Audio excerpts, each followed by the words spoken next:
I'm back. Hello and welcome to the first Whitelight Q&A. It's been a rough 4 months, but it is finally over and I'm back to making videos. I hope I'll never have to take a break of that scale again. I missed a lot, God of War, Far Cry 5, Monster Hunter World, but for now, the next video after this one is going to be The Crew 2, then followed by the rest of the F.E.A.R series. From there, I'd like to cover a couple of the Spider-Man games before the big release in September. The Patreon was set to creation only while I was gone, and I didn't charge anyone for the Iron Man video. Essentially, it's been paused. It'll go back to monthly either after this video or after The Crew 2. Some patrons left over the time I was gone, and I totally understand. I am sorry for my absence, but I'm never going to charge anyone for nothing. So, on to the Q&A. You can consider this my 25,000 subscriber special. Originally, I was considering something far bigger than this, and that still will come. No specials have been cancelled, they'll just mark different milestones. Thank you all for 25k. This Q&A will be on the main channel, but the rest will be on my second channel, Redlight. No, I won't be vlogging in strip clubs, it just makes sense because of prototype law and all the other colours sound dumb. So, if you want that and any other kind of extra content, subscribe to Redlight. I certainly won't be blowing up your notification box. We'll start with Patreon questions, then move on to Discord questions. You can ask the questions for the next Q&A wherever you like, in the community tab, in the comments, on my Discord, or on Patreon. You've got a relatively low chance of the questions getting answered if you post it in the comments section for obvious reasons. And I'd just like to remind everyone that with regards to the Q&A, being a patron means you're guaranteed to have your question answered in full detail, but it's not a wholly exclusive club.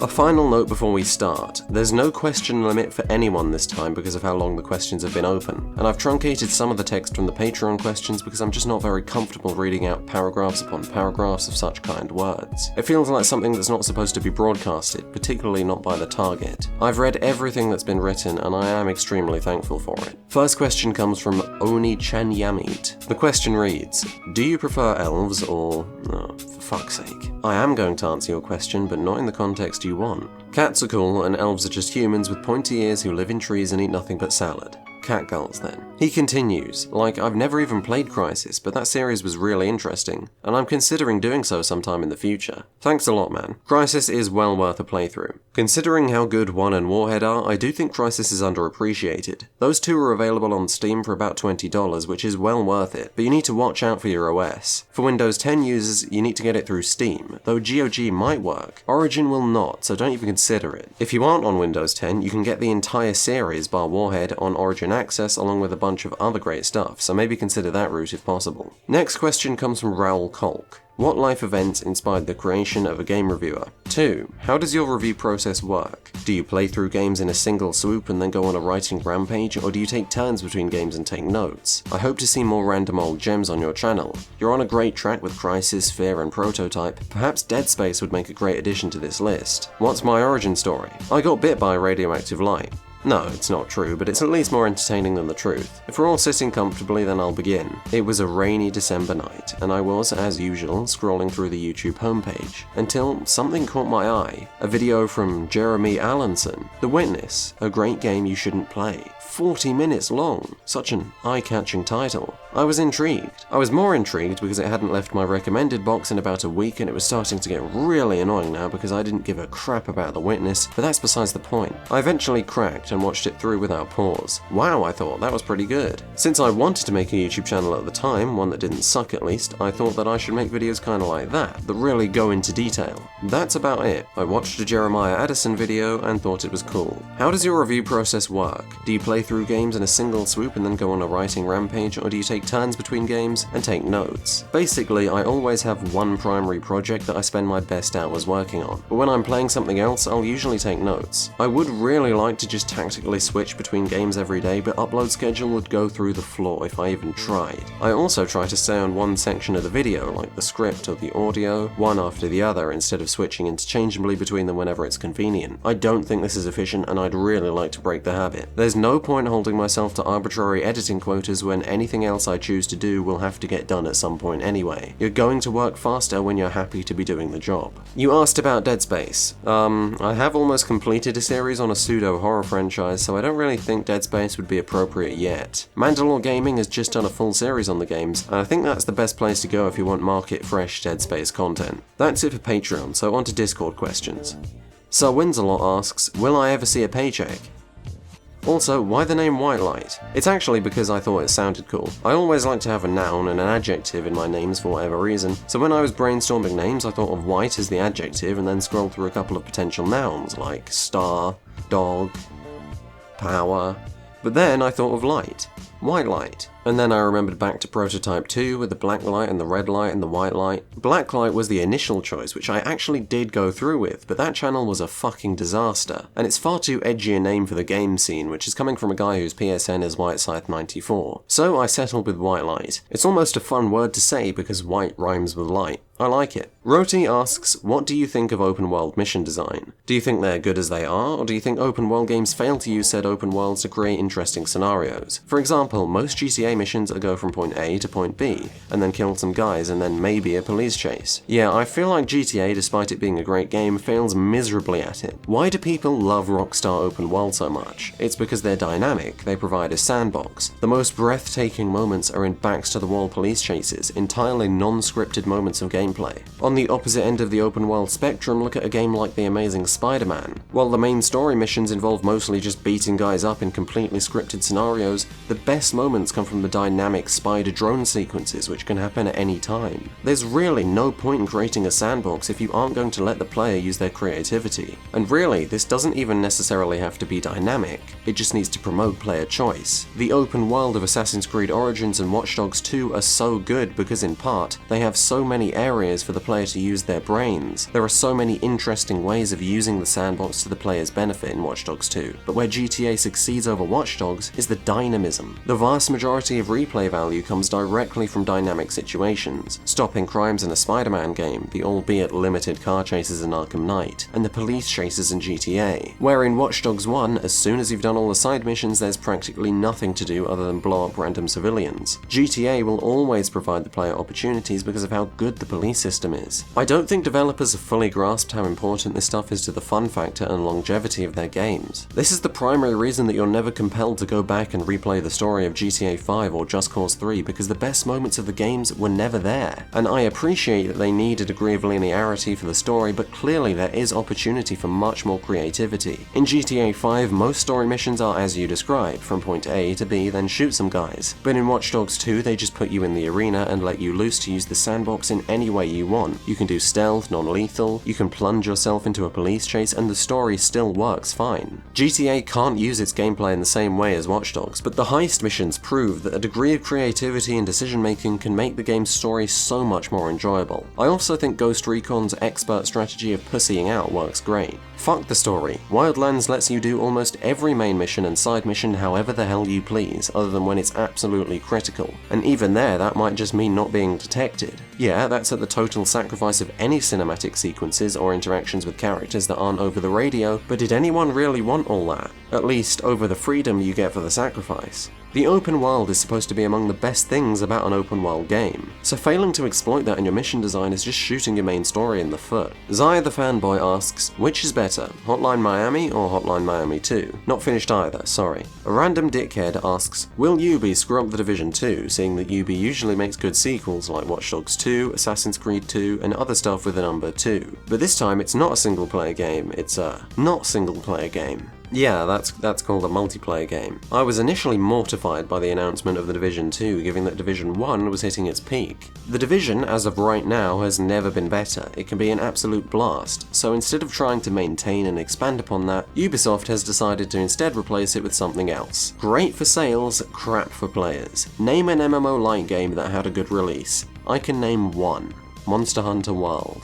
Call me a cynic, but I don't know about Ubisoft's chances of The Division 2 being as good or better than the first game on launch, or even in the first year. This is exactly what did happen to Destiny. However, unlike Destiny, The Division 2 will have completely free Year 1 support, and the developers have gone into it knowing that endgame is what matters if they want to create a live service type thing. The Division 2 is now seemingly at the same place as Destiny 2, it's just that The Division 2 hasn't actually taken our money yet. That gives me a lot more confidence than I had after the announcement. I fully believe that Massive can outdo themselves. I'm just not entirely sold on the chances of that happening. I am sure, however, that it'll be a better game on launch than Destiny 2 was, but I don't really feel comfortable classing that as praise. Amrut asks, how old are you and what are you studying? What is your hobbies other than YouTube? I'm 11 and I'm studying the adventures of Baron Munchausen. Practically every one of my hobbies like graphics, music, and simply video games have managed to link themselves into benefiting the channel somehow. I've not managed it with sitting on my ass cautiously browsing Twitter and watching Gordon Ramsay rage compilations as of yet. Solitary Gamer asks, when I joined this Discord server it said GLHF. Why would I need good luck here? Are there chance-based games?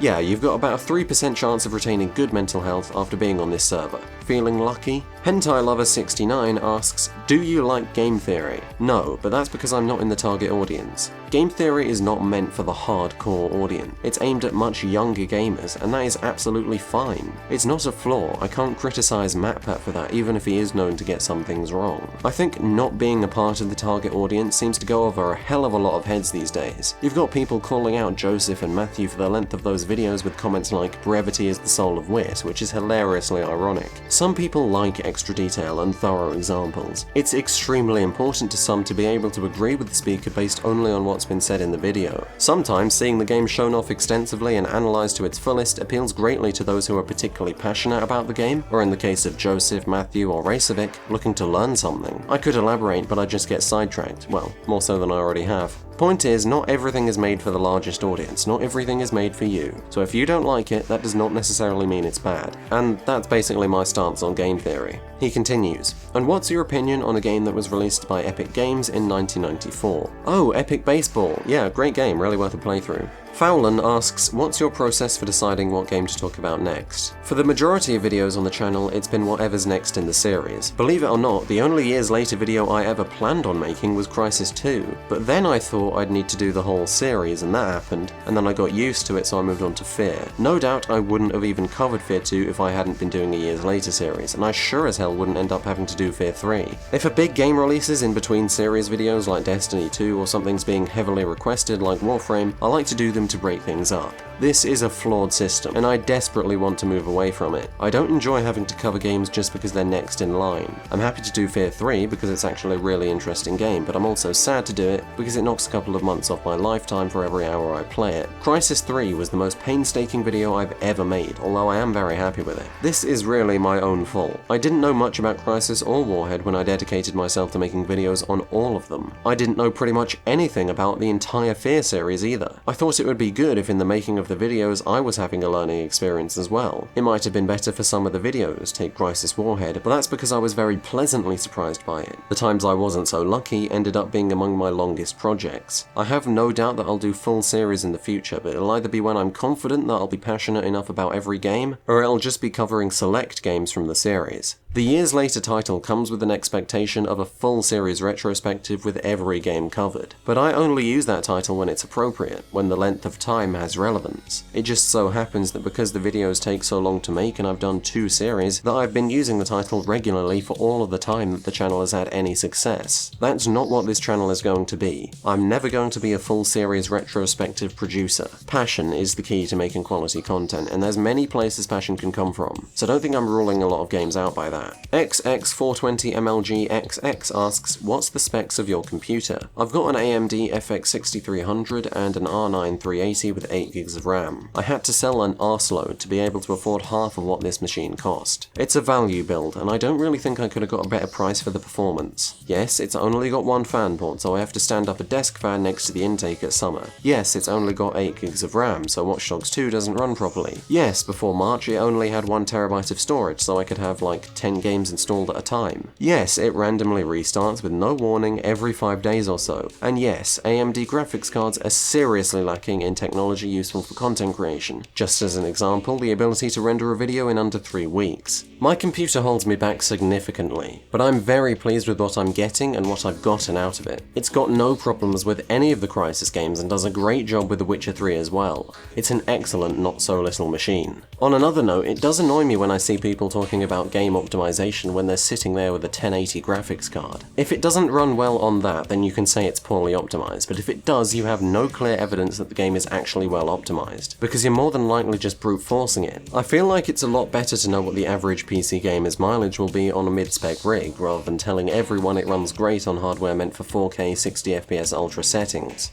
That said, I can't claim a mid-spec machine has any advantages whatsoever for content creation, and when I feel comfortable with it, I'll probably get an upgrade. Kaisernick asks, what's your favourite type of flower? Fire. Hey, no joke. A random dickhead asks, can you do a The Last of Us review, seeing that the game is 5 years old already, and there will be a sequel coming out this year or in 2019? Well, that's a big undertaking, and it's really not a game that's begging to get more coverage. Maybe someday I will, it's far from ruled out. Nilogag asks, what's the weirdest game you have ever played? Probably that Saudi Arabian Uncharted game, Uncharted 5 Train of Dave Bautista or something. I played it earlier this year, you can find it on Steam. Asks, what are your thoughts on the Stanley Parable? Exactly, my thoughts are, I should probably play that game sometime. Red Darbo asks, will you consider doing a review on the Destiny 2 DLC and the improvements it made or didn't make? Absolutely. The last Destiny 2 video was a slow burner, but man, it got going, and I'm really interested to see where that game goes. Spider-Man PS4 is coming out a couple of days after Forsaken, so I'm definitely not going to get the full video out at or near launch, especially since I'll be talking about the first 2 DLCs as well. Kitty Rules asks, how many pets do you own? 2 kitties. Nick Spaceman asks, dogs or cats? Cats. I love both of them, but cats are more my thing. In a perfect world, I'd have both. Thin Girl asks, have you ever played PlanetSide 2? There's probably not enough stuff to talk about to make a video about it, so I just want to know if you've heard of the game. Yeah, I played it on PS4 and PC. It's a laggy piece of shit. Don't enjoy it at all. This is more than likely because I never tried to get good at it, but I always found the combat to be painfully frustrating and often obnoxious. Seeing the large-scale stuff was by far the best bits. It felt like you as an individual player have absolutely no impact on the outcome of pretty much anything. But again, I'm sure this is just from my lack of playtime. The never-ending issues with it and not wanting to play at 2 FPS ended up turning me away. Apollo Potato asks, would you ever do a video on a total conversion / overhaul mod? Yeah, I feel like the Deus Ex video will mention GMDX at some point. I see no reason to not give a mod its own video if I was passionate enough about it, or it was important enough. Stalker's gonna be very interesting. Demino asks, what do you think of Rainbow Six Siege? I've never played it, but it looks like a lot of fun. It kinda seems structured like Overwatch, which is probably the reason the community feels like something I'm not gonna want to have to deal with. I certainly wouldn't turn a game away based on impressions though. It seems like an excellent tactical shooter. With time and how many games are out, I might not get the chance to play it. Kitty Rules asks, does Whitelight actually answer these things? No. XX420MLGXX asks, what's your opinion of Far Cry 3? I love how expertly it melded the survival and action elements of the series. It's probably a masterpiece. It looks amazing, plays amazing. The story I consider to be a bit of a weak point, but it's got vast, which is great on its own. It's one of the grandfathers of modern open world design, and it certainly deserves to be. Demino asks, and 5. Not played it, but I'm itching to do so. I've missed so much because of my 4-month absence. Can't wait to try it out. Sir Winsalot asks, and 1. Not played it. Looks very interesting though. I did play a bit of Primal Instincts, and that was a lot of fun. Hentai Lover 69 asks, and 2. Also not played that, but I love the immersion afforded by how incredibly detailed the game is. Nick Spaceman asks, and 4. I adore Far Cry 4. It's an amazing action game, it's got a great story with an awesome villain, it's got very streamlined but very fun stealth, the visuals are incredible. Karat is jaw-dropping, there's an insane amount of combat, the co-op's fun, the progression's good, the animals are good, and the arena's addicting. One of the best additions is the fortresses, giant super outposts which you can do co-op or on your own. Doing those things solo can be such incredible fun thanks to the high difficulty, which is something Ubisoft games rarely have the balls to do. Far Cry 4 is one of very few games that I would regularly want to replay. I've been through it 3 times now, it's easily in my top 25 games of all time. Demino asks, so do you prefer PvP or PvE? PvE. I like to relax when playing, and even games like Dark Souls can provide that, but when you're up against a person, it feels like you have to be seriously trying, or at least in a focused mindset. I don't dislike PvP, but it's not something I'd go for outside of Battlefield and Halo. Blacklight asks, elaborate on the mechanics of FNV versus F3. Can't, not finished either. Zai the Fanboy asks, opinions on Gwenpool. Mental from the looks of it. XX420MLG asks, will you actually make a video soon, or have you left us to our own creations like God did with us? Yes. Kaligi Jack asks, when can we expect the F.E.A.R 3 vid? At some point from July to the heat death of the universe. Nilogag asks, given its age, would it be reasonable to assume that all questions on this channel have already been noted and that we can spread the shitposts here as well? It wouldn't be. I note them down in bulk. And you shouldn't shitpost there, because if you look at the titles of the channels, one of them says shitposting and one of them says Q&A. So really, I think it's supposed to be that you shitpost in the one called shitposting and you ask questions in the one called Q&A. Ian Trottle asks, why the fuck are all Discords full of shitposts even though there are dedicated shitpost channels? God knows. Actually, he probably doesn't. Satan knows. Copycat Redacted asks, when will we get a not-so-bot? Come on, Whitelight, don't make me do it. There was a not-so-bot, but there was a mutual decision, I think, I can't remember, based on the fact that you shouldn't give guns to toddlers. XX420MLG XX asks, E3 video when? Never. I really enjoyed E3 this year, and I've got plenty to say on all the cool announcements, but it's been almost 3 weeks, so no one cares anymore. Hentai Lover 69 asks, do you have, lewd pics? Stick to your hentai and anime waifus. Demino asks, what made you interested in starting your YouTube channel or any inspirations? I've wanted to do YouTube my entire life. From the moment I found it to now, it's never changed. This particular channel was entirely inspired by Joseph Anderson. I hadn't even heard of any other long-form game critics before him. I just never thought that it would be accepted to spend more than 15 minutes on a review, under any circumstances. Pretty much as soon as I realized otherwise, I got to work on Whitelight. All it took was a single video. XX420MLGXX asks, have you realized this Discord is a mistake yet? I realized that 12 hours in. Apache Actual asks, is there a meme better than My Name Jeff from 22 Jump Stream? Yes, almost all of them, and the only meme worse is Loss. Roti asks, please give summer sale recommendations. This question is engineered to force you to make a Q&A before July 5th. Yeah, clever. But the joke's on you, motherfucker, because I was going to do this before July 5th anyway. As for the Steam sale, Shadow of War Gold Edition is on for about $40, which is a steal, especially now that they've removed the microtransactions. Divinity Original Sin 2 is on for near the same price, GTA 5 lower than it's ever been. Every Arkham game is around $5, and you can get Arkham Knight with all DLC for near $10. Final Fantasy 15 and Assassin's Creed Origins are both 50% off, and Ghost Recon Wildlands is only about $25. I'm converting in my head, so I've got no exact figures, but all those are great deals. Copycat Redacted asks, is 21 a better meme than My Name Jeff? Negative infinity plus 1 is still negative infinity. Demino asks, unironically, what's your favorite color? Well, it's green. Yep. Asks, when are we gonna get the Q&A video? Never. That concludes the Q&A video. If you've got any questions of your own, don't hesitate to ask. The next one probably won't be so far away, but remember, it'll be on Redlight, so make sure you subscribe to that if you're interested. Any other side stuff will go there too. Thank you all for watching.